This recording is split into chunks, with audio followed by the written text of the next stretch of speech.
कुळगाव बदलापूर नगर परिषदेच्या मांजर्ली स्मशानभूमीतील चिरंतर डिझेल शववाहिनी गेल्या कित्येक महिन्यांपासून बंद असून नागरिकांना प्रचंड त्रास सहन करावा लागत आहे।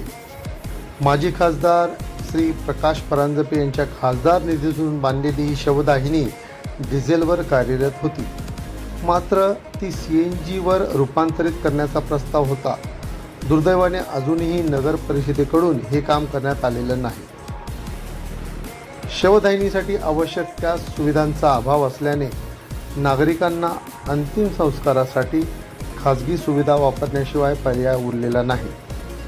परिणामी त्यांना आर्थिक भार सहन करावा लागत आहे। या समस्येमुळे मृतांच्या नातेवाईकांना मानसिक आणि आर्थिक दोन्ही स्वरूपाचे संकट सहन करावे लागत आहे। शहरातील नागरिकांनी प्रशासनाला त्वरित उपाययोजना करण्याची मागणी केली आहे।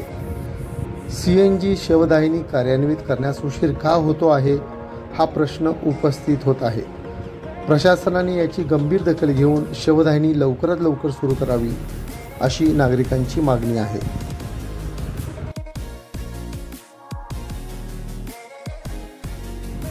या विषयावर तुमचं मत कमेंटमध्ये नोंदवा आणि अधिक माहितीसाठी आमचं पेज फॉलो करा।